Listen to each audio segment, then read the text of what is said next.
Hello student, my name is Vikas sir. स्वागत है my channel पर। और जिन बच्चों ने चैनल को सब्सक्राइब नहीं किया है वो बच्चे चैनल को सब्सक्राइब कर लें। और आज चैप्टर 1 क्लास 8 एक्सरसाइज 1.1 का फुल सॉल्यूशन करते हैं और बच्चे समझते हैं कि क्या है। और जिन बच्चों ने चैनल को सब्सक्राइब नहीं किया है वो सब्सक्राइब कर लें। NCERT class 8 chapter first 1.1 exercise 1.1। तो शुरू करते हैं बेटा। फर्स्ट क्वेश्चन,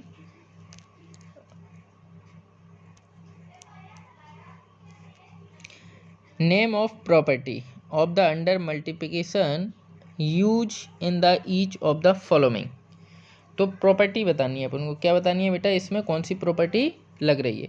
तो इसको -4/5 को ए मान लेते हैं और 1 को क्या मान लेते हैं? बी। अब इस साइड ये चेंज हो गया है तो बी इस साइड आ गया है बेटा, राइट साइड, और ए बेटा आपका लेफ्ट साइड हो गया है। अब वही सिचुएशन इसमें हुई और इसको क्या कर दिया गया है? 1 को हटा दिया गया है। तो आप ए, इसमें 1 की कोई वैल्यू तो होगी नहीं। अगर इसमें 1 का मल्टीप्लाई हो जाए तो क्या आएगा बेटा? 4 ही तो आएगा। तो इस वजह से इसको हटा दिया गया है। तो इस वजह से इसमें प्रॉपर्टी अपनी कौन सी लगेगी? देखो बेटा, प्रॉपर्टी अपनी लगेगी 1, लिखना बेटा। 1 इज द मल्टीप्लिकेटिव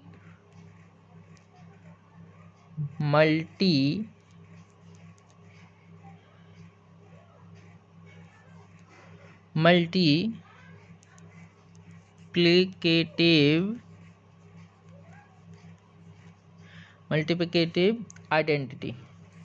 क्या लगेगी बेटा? Multiplicative identity. तो बेटा क्या लगेगा? मल्टीप्लिकेटिव आइडेंटिटी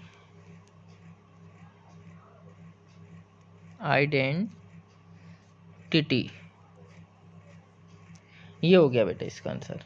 कौन सी प्रॉपर्टी लगेगी बेटा? A into B equal B into A is the 1 नहीं है तो लिख देंगे बेटा अपन। क्या लिख देंगे इसमें? 1 इज द मल्टीप्लिकेटिव आइडेंटिटी। ये इसका बेटा हो गया आंसर। अब देखो बेटा सेकेंड क्वेश्चन, इसी का ही प्रॉपर्टी का name of the under property use of the is the following. ये इसका सेकेंड क्वेश्चन है बेटा। तो आप इसमें देख रहे होगे बेटा कि यहाँ पे क्या है? A into B is equal to B into A हुआ है। बी इंटू ए क्या हुआ है बेटा? बी इंटू ए, यानी कि ये चेंज हो गया है, ये आपस में बदल गया बेटा। तो जब भी ऐसी प्रॉपर्टी लगती है, जब भी कोई बदलता है, ए की जगह पे बी पहुंच जाता है, बी की जगह पे ए आ जाता है, तो इसमें प्रॉपर्टी बेटा कौन सी लगती है बताओ? कॉम्बिनेटिव प्रॉपर्टी लगती है बेटा। कौन सा लगता है? Combinative property. तो क्या लिखेंगे बेटा? द प्रॉपर्टी, क्या लिखेंगे बेटा? The property of combinative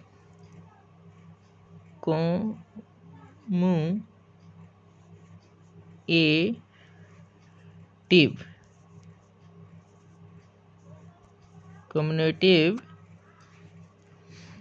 is used in the equation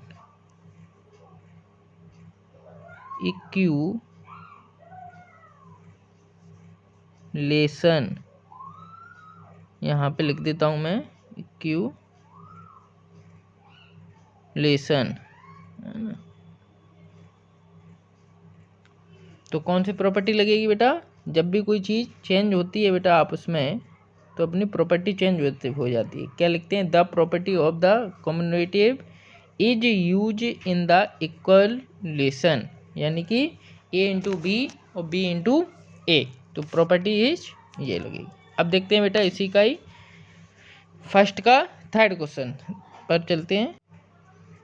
अब देखो बेटा फर्स्ट का थर्ड क्वेश्चन, तो आप जब इसमें देख रहे होगे कि 19/23 और ये इन्वर्स हो गया, इसका क्या हो गया, ये इन्वर्स हो गया है, 29 ऊपर चला गया बेटा और 19 क्या हो गया, नीचे आ गया। तो ये इन्वर्स से कट के जब भी ये इक्वेशन कट जाएगी, ये देखना इससे ये कट जाएगा तो क्या आ जाएगा, 1 आ जाएगा। जब भी इसमें ऐसे मल्टीप्लिकेशन जब 1 की वैल्यू आ जाती है तो इसमें लगता है बेटा इन्वर्स प्रॉपर्टी। कौन सी लगता है बेटा, इन्वर्स। तो क्या लिखोगे, द मल्टीप्लिकेटिव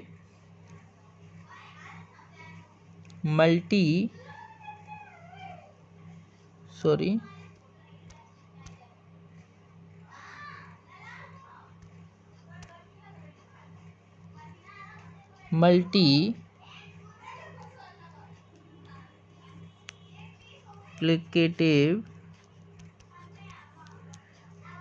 इनवर्स, कौन सी प्रॉपर्टी लगेगी बेटा, इनवर्स। इनवर्स यानी कि रेसिप्रोकल नहीं होता, inverse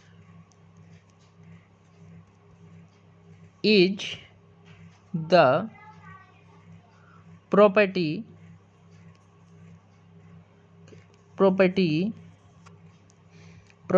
use in this equation।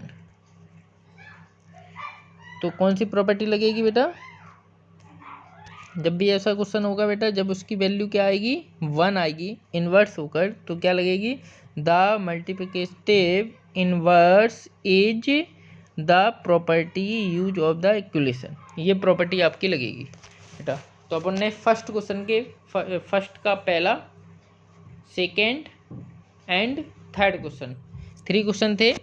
अब बेटा इसमें सेकेंड क्वेश्चन है आपका, उस पर को सॉल्व करते हैं। अब देखो बेटा क्वेश्चन नंबर सेकेंड। अब देखो बेटा क्वेश्चन नंबर सेकेंड, तो अब इसमें क्या बोला है आपसे,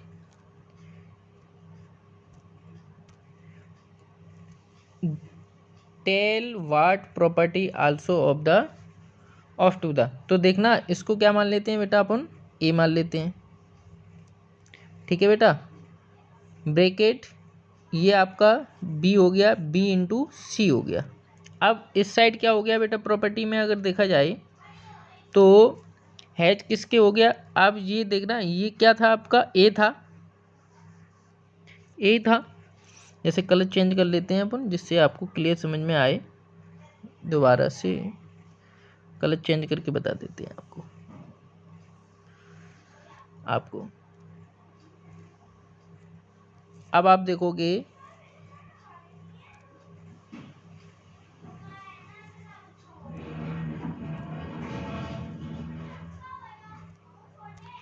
ये आपका ए हो गया, ए हो गया, ब्रैकेट लगा दो। अब फिर से आप जब देखोगे इसको मान लेते हैं बी, इंटू का साइन लगाते हैं, और इसको वाले को मान लेते हैं बेटा अपन सी।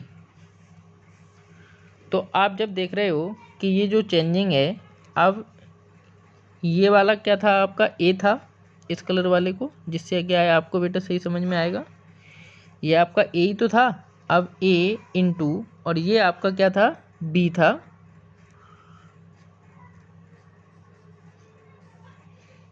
और जो जी आपका बचा है ये आपका सी था, सी। तो जब भी ये प्रॉपर्टी आती है आपकी तो आपकी प्रॉपर्टी लगती है बेटा, देखते हैं इधर, आपकी प्रॉपर्टी लगेगी बेटा द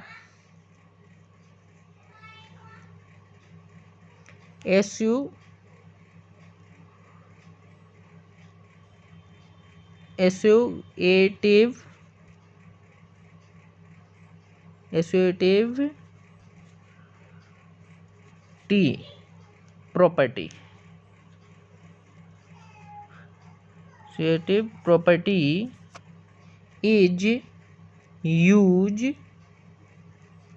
here, ये आपकी प्रॉपर्टी लगेगी। कौन सी प्रॉपर्टी लगेगी बेटा? देखो इधर, जब भी आपकी ऐसी सिचुएशन बनती है आपको लिखना है the associativity property is use is here. यह आपका हो गया क्वेश्चन नंबर सेकेंड। अब चलते हैं बेटा क्वेश्चन नंबर थर्ड पर। लास्ट क्वेश्चन है इस एक्सरसाइज का, क्वेश्चन नंबर थर्ड। अब देखो बेटा क्वेश्चन नंबर थर्ड,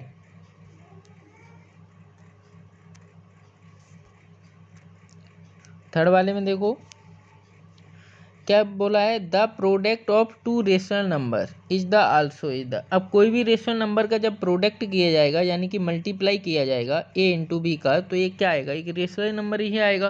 तो इसका आंसर क्या हो जाएगा बेटा? वो क्या होगा बेटा? एक रेशनल नंबर होगा। क्या होगा बेटा? रेशनल नंबर होगा। जब भी किसी का प्रोडक्ट किया जाए रेशनल नंबर का तो वो हमेशा क्या होगा? रेशनल नंबर होगा। अब देखो बेटा रेशनल नंबर होते क्या हैं, आपको पता होगा बेटा। रेशनल नंबर जो P/Q की फॉर्म में होते हैं उन्हें रेशनल नंबर कहते हैं। लेकिन इनकी एक क्या होती है, एक बेटा शर्त होती है कि Q की वैल्यू जीरो नहीं होनी चाहिए। Q की वैल्यू क्या नहीं होनी चाहिए? जीरो नहीं होनी चाहिए। तो वो अपने क्या होते हैं? एक रेशनल नंबर होते हैं। क्या होते हैं बेटा? रेशनल नंबर होते हैं। जैसे 5/3 लिख दिया तो ये एक आपका क्या हो गया है? रेशनल नंबर हो गया। तो इसका आंसर है रेशनल नंबर। किसी भी दो रेशनल नंबर का जब प्रोडक्ट होता है तो उसे क्या बोलते हैं? Rational number.